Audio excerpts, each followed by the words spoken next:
Rápidamente vamos a ver el último tema de lo que vendría a ser el segundo parcial relacionado con bacteriología sistemática. Es un grupo de bacterias también consideradas zoonóticas, donde el humano es huésped accidental, a excepción de una donde el humano es el reservorio, pero esto se ve sobre todo en situaciones de hacinamiento, de pobreza, en desastres naturales, donde la gente no puede bañarse y no se cambia de ropa. Esas condiciones de poca salubridad favorecen la instalación de esa patología. Vamos a ver principalmente a dos géneros, al género Coxiella y al género Rickettsia. Vamos a ver esta otra diapositiva, donde se las clasifica estos bacilos o que se caracterizan por qué. Estos bacilos toditos son de característica intracelular. ¿Por qué son de característica intracelular? Porque estas bacterias tienen algunas dificultades o no tienen las enzimas necesarias para sintetizar algunos hidratos de carbono, lípidos, ácidos nucleicos, y entonces hace que ellas sean necesariamente intracelulares. Si bien existen algunas formas extracelulares, o sea, en el ambiente, pero son formas infectantes, nada más no se replican fuera. Siempre tiene que estar dentro de las células.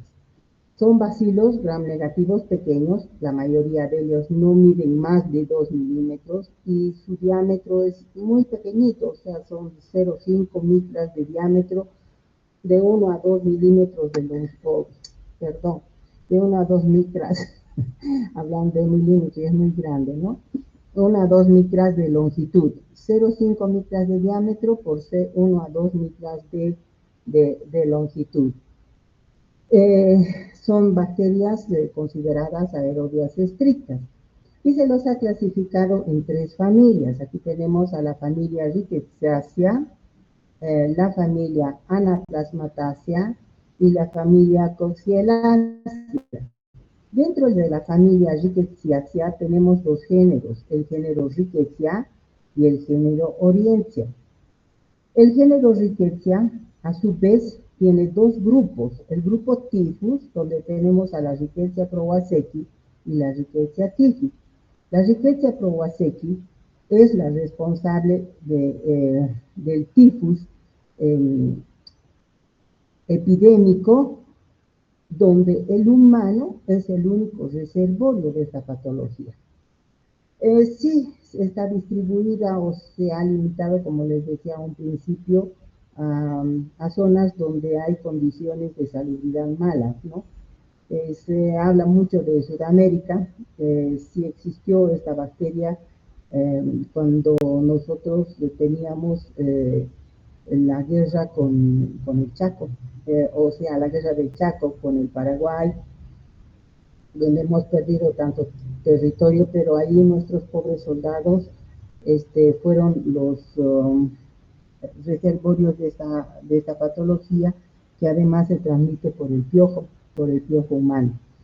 Y tiene una característica esta bacteria de que si bien se replica dentro del endotelio, al final muere la bacteria por acción del sistema inmunitario, pero parece que quedan latentes en algunas células del sistema inmunitario y después de muchos años se vuelven a reexpresar y producen la misma patología y se conoce con el nombre de enfermedad de tiene un nombre esta enfermedad de la reactivación, se conoce con el nombre de enfermedad de Brill-Zinsser. La enfermedad de Brill-Zinsser es la reactivación después de muchos años de las infecciones producidas por Rickettsia prowazekii. Rickettsia typhi es otra que forma parte del grupo Typhus. Esta ya es endémica porque Los reservorios generalmente son roedores y la transmisión es a través de pulgas o garrapatas. Luego tenemos este otro grupo dentro del género Rickettsia, al grupo de las fiebres exantemáticas, donde tenemos muchas especies, pero las más descritas son la Rickettsia rickettsii, la Rickettsia acari y la Rickettsia conori. Todas ellas dependiendo también de su vector. No todas ellas tienen el mismo vector. Existen, la Rickettsia rickettsii, por ejemplo, tiene como vector un tipo de garrapatas duras, que son las que habitan en ciertas regiones de Estados Unidos, ¿no? ¿Por qué? Porque allí están sus reservorios, pues, y ellos pican y se transmiten, y la particularidad que hemos visto con las garrapatas es de que cuando se infectan con alguna de estas bacterias, ellas son capaces de transmitir a través de sus huevos a su descendencia la bacteria, ¿no es cierto? Eso ya habíamos visto en otras patologías que hemos descrito, cuando hablábamos de fiebres, fiebres recurrentes. La Rickettsia acari, sí, ella tiene como reservorio más bien a ácaros de la piel, ácaros también de los animales que pueden pasar a los humanos accidentalmente, y de los humanos también. No reservorios, pero sí son huéspedes accidentales. Lo mismo ocurre con Rickettsia conori. La otra especie dentro de la familia Rickettsiaceae es el grupo Orientia, el género Orientia, donde se conoce una sola especie, que es la Tsutsugamushi, Orientia Tsutsugamushi. La familia Anaplasmataceae tiene dos géneros, el género Ehrlichia y el género Anaplasma. Lo vamos a ver rápidamente porque estas dos especies no se las ha descrito en Sudamérica. Sí dice que existen en Sudamérica, pero yo he tratado de buscar alguna bibliografía relacionada sobre todo con los continentes, o con Chile, Bolivia, Argentina. No, nadie describe de estas especies, pero sí un poquito en el Ecuador, en el Perú se ha hablado de Ehrlichia. Y la familia Coxielaceae, donde tenemos una especie, la especie o el género Coxiela, que sí es de distribución mundial, y pues sí nos interesa conocer porque nosotros también tenemos los reservorios y los vectores para la transmisión de esta patología. Empezamos rápidamente con la familia Rickettsiaceae.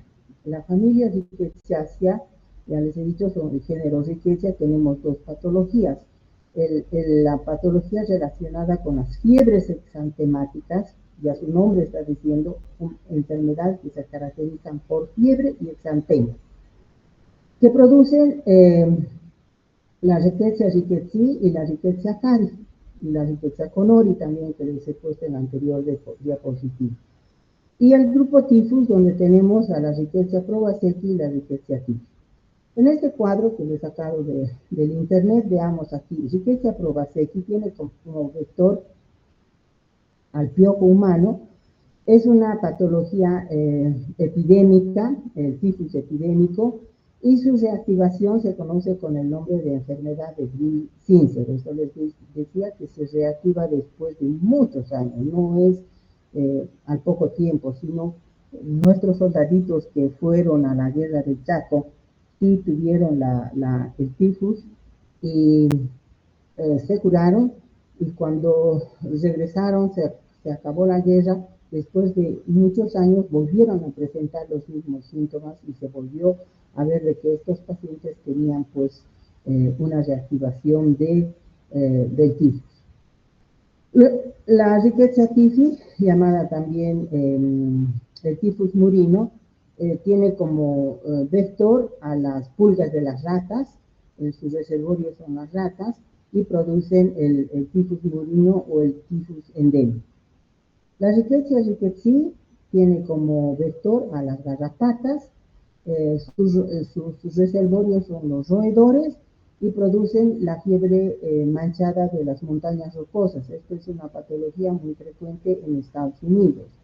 Lo mismo que la Rickettsia acari, que incluso no solamente Estados Unidos, también compromete, digamos, a lo que es Rusia, Ucrania, toda esa zona europea del norte, donde lógicamente existe el ratón que viene a ser, o el ratón o otros roedores que vienen a ser los reservorios y las garrapatas que son los vectores transmisores de la patología, ¿no? Y ellos producen, Rickettsia cari, por ejemplo, produce una patología muy similar a lo que es la viruela.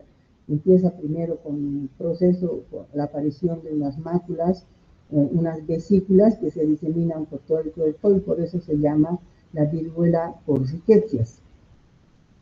La Rickettsia conori, que les nombré, también es transmitida por garrapatas, sus reservorios son roedores y produce la fiebre botonosa. Bueno, y hay otras riquecias que todavía son desconocidas, no han sido bien estudiadas, ¿no? En el grupo tifus, no, ¿por qué? Ay, caramba. ¿Cuál es ¿A qué se debe la presencia de exantemas que se presenta sobre todo en las fiebres exantemáticas por Rickettsia rickettsii y Rickettsia cari? También se ha presentado en las patologías producidas por Rickettsia prowazekii y Rickettsia tifus. Esto se debe a que, si bien tienen muchas células que pueden ser su blanco, principalmente ellas se replican en los endotelios vasculares, ¿no? Produciendo lesión a nivel de los vasos sanguíneos, de los pequeños vasos sanguíneos, que se expresan por la presencia de esos exantemas, esas manchas rojizas, que en muchos casos, dependiendo de la especie, pues van a producir otro tipo de lesiones, ¿no?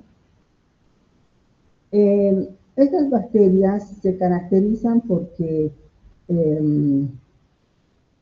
cuando son introducidas a través del vector, a través de sus membranas externas son capaces de adherirse a receptores que se encuentran, como les decía, células endoteliales, o también pueden ser otro tipo de células, por ejemplo, células epiteliales de la dermis, produciendo también algunas lesiones muy características de estas bacterias. Por ejemplo, Rickettsia cari da un cuadro clínico que se parece a la infección por Bacillus anthracis. La Rickettsia cari tiene como transmisor un ácaro, una aranita roja, que cuando pica en el sitio de la picadura se produce una lesión necrótica.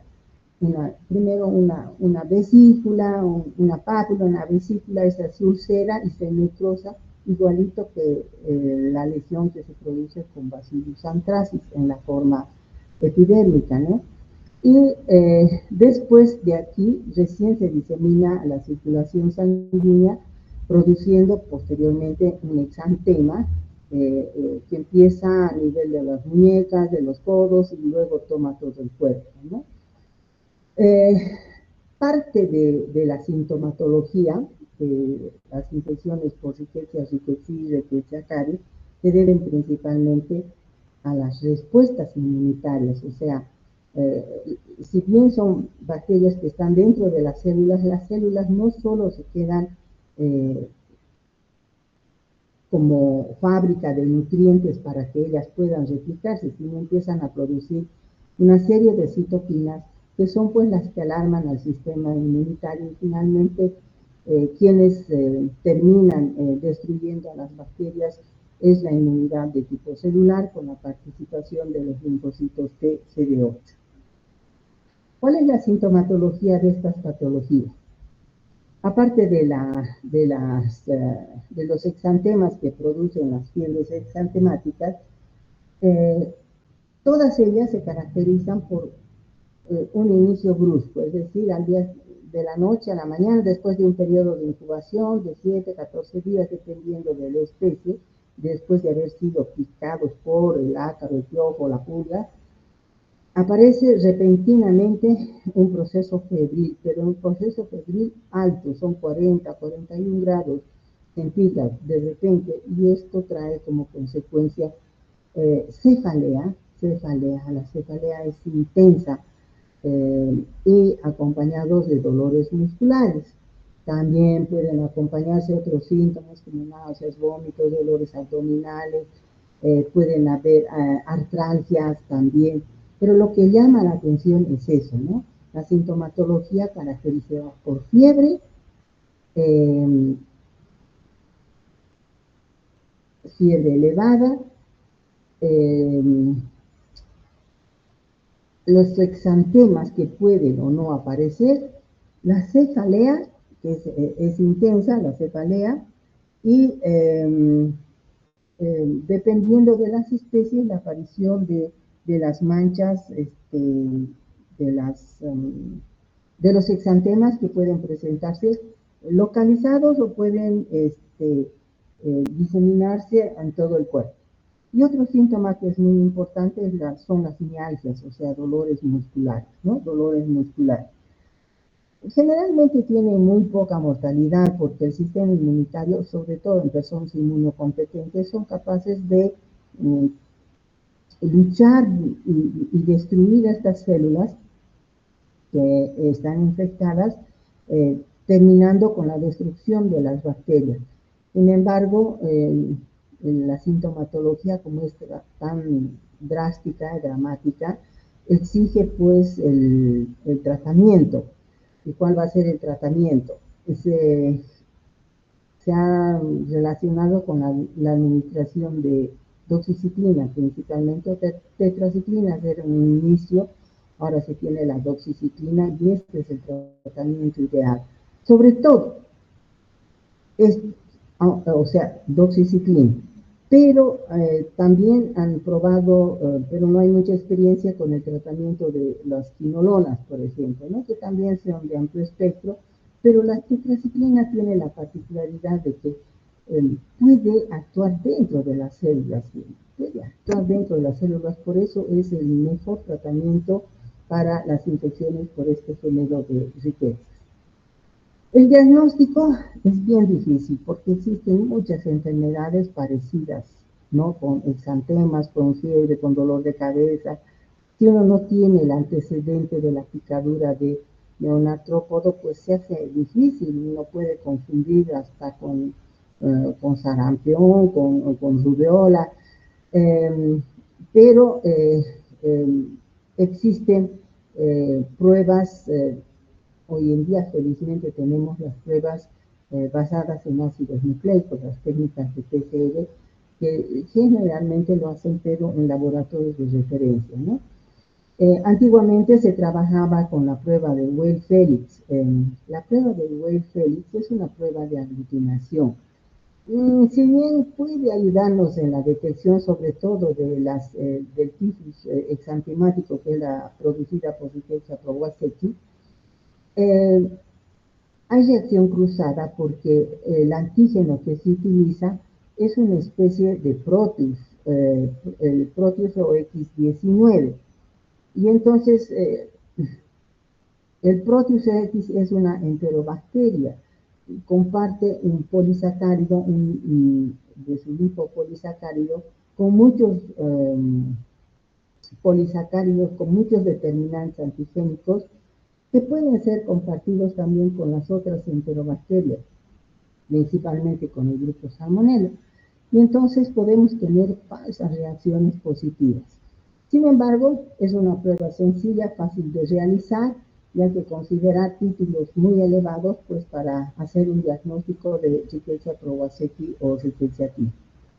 La técnica que más se utiliza o se recomienda es la microinmunofluorescencia, que detecta anticuerpos dirigidos contra las proteínas de la membrana externa, contra sus porinas, pero es necesario hacer pruebas más sofisticadas para determinar la especie, porque hay reacciones cruzadas entre Rickettsia prowazekii, Rickettsia tifus, Rickettsia rickettsii.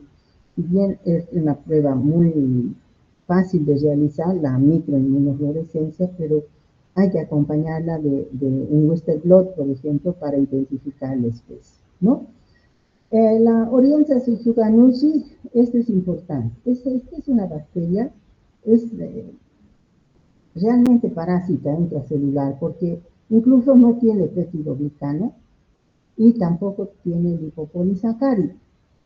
Es responsable del llamado el tifus de la maleza, que puede ser transmitida principalmente por ácaros y garrapatas, ¿no? Pero los ácaros tienen la particularidad, estos ácaros que transmiten el tifus de la maleza, se caracterizan porque, igual que las garrapatas, pueden transmitir a su descendencia las bacterias si estos son infectados, ¿no? Igual que la sintomatología se parece mucho a la producida por el grupo tifus, por Rickettsia prowazekii, donde tenemos la fiebre, la cefalea, los dolores musculares principalmente, siendo relativamente altas, como les decía, 40-41 grados centígrados. Este grupo, la familia Anaplasmataceae, donde tenemos dos géneros, el género Ehrlichia y el género Anaplasma. En el género Ehrlichia se conocen varias especies, pero las más estudiadas son la Ehrlichia chafensis y la Ehrlichia ewingi. La Ehrlichia chafensis es responsable de la erliquiosis monocítica humana y la Ehrlichia ewingi es también responsable de la erliquiosis granulocítica humana, pero más que todo esta erliquiosis está relacionada con los animales domésticos, generalmente el perro o los perros. Y lógicamente el humano viene a ser un huésped accidental. Son transmitidas también por las garrapatas de estos animales, garrapatas de los perros, que pueden mantener un ciclo entre ellos, y estas garrapatas pueden picar al humano y producir esta patología dependiendo de la especie, y van a producir, la especie está relacionada con la célula que pueden infectar, o sea, el receptor para la membrana externa de estas bacterias se encuentra ya sea en los monocitos, por eso se dice erliquiosis monocítica, o ya sea en los granulocitos, en los polimorfonucleares, como vemos aquí en Anaplasma también son los polimorfonucleares, donde las bacterias hacen que bueno, de por sí ya son fagocitos naturales, ellas van a incluir a las bacterias en su citoplasma, pero ellas, a diferencia de las que hemos visto anteriormente, de las riquecias, ellas evitan la unión del lisosoma y no se replican dentro del citoplasma, sino se replican en la misma vacuola, dando lugar a la formación de unas estructuras que se conocen con el nombre de mórulas, ¿no? Están llenas de formas de bacilos gram negativos pequeñitos, y que como crecen, aumentan en volumen, la célula finalmente va a morir y va a liberar a estas especies. Pero, lógicamente, estas células, como son células que producen citoquinas, pues se van a encargar de estimular al sistema inmunitario y finalmente destruir a estas células, y también destruir a las bacterias que podrían diseminarse a través de la vía sanguínea. Lo mismo ocurre con Anaplasma phagocytophilum, que produce la anaplasmosis granulocítica humana, o sea, su célula blanca son los granulocitos. También son los animales domésticos, los reservorios, pero también podemos considerar a los roedores, principalmente los roedores a través de las pulgas y de las garrapatas principalmente pueden transmitir a mamíferos más grandes, pueden ser los perros o el ganado vacuno o caprino, y accidentalmente el humano también viene a ser un huésped accidental. Esta patología no se la ha descrito aquí en Bolivia, es más de todo de Estados Unidos, pero bueno, para información y cultura sobre las bacterias vamos a hablar de esas bacterias. Lo que sí se ha visto aquí en Bolivia es, por ejemplo, a la Coxiella burnetii. La Coxiella burnetii, responsable de la fiebre Q, pertenece a la familia Coxillaceae. Esta bacteria es pues bien particular porque ella es parásito intracelular definitivamente. Ella no puede vivir así. Es decir, les decía que ella encuentra dos fases. La fase 1, que se encuentra en el ambiente, es altamente virulenta y es la primera que ingresa ya sea por vía inhalatoria o la que puede contaminar algunos alimentos, sobre todo la leche. La leche de algunos mamíferos que nos dan su leche, ¿no? La vaca, la cabra, se toma leche, queso de cabra, queso de oveja, etc. Y la fase 2, que es esa fase 2, se debe a un cambio en la estructura de su lipopolisacárido. Pierden algunos polisacáridos, se va modificando y le quita virulencia a la bacteria, ¿no? De tal manera que esta, si bien se replica, va perdiendo esa su virulencia, como que se va acostumbrando a vivir dentro de la célula, pero el sistema inmune actúa, activa y destruye a las bacterias dentro de las células, lógicamente resolviendo la patología. Lo que sí llama la atención es de que cuando se hace un estudio de estas bacterias se pueden encontrar formas variables, o sea, no se puede decir que son bacterias que miden 0,3 a 1 micra. Miren, hay formas pequeñas y hay formas grandes. Ahora, ¿cuál es la función que cumplen las formas pequeñas y las formas grandes? Pues se ha visto que las grandes son metabólicamente activas y las pequeñas serían formas que se están transformando a bacterias de la fase 1 que luego van a ser eliminadas y tienen la característica de que pueden resistir en el medio ambiente a condiciones nocivas, pH, temperatura, etc.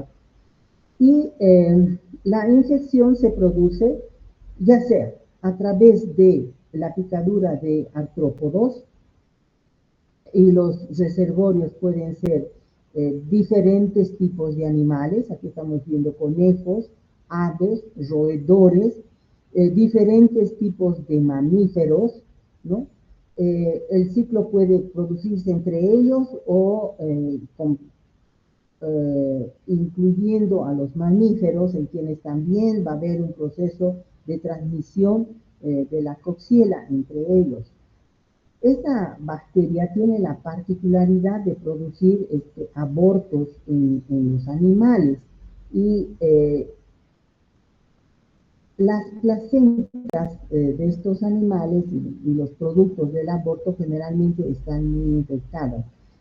Y cuando se secan en el ambiente, pues las bacterias están en su fase 1, en su fase de quiste, digamos, pero no son quistes, no son esporas, son formas resistentes al medio ambiente, y el hombre al inhalar puede adquirir la enfermedad.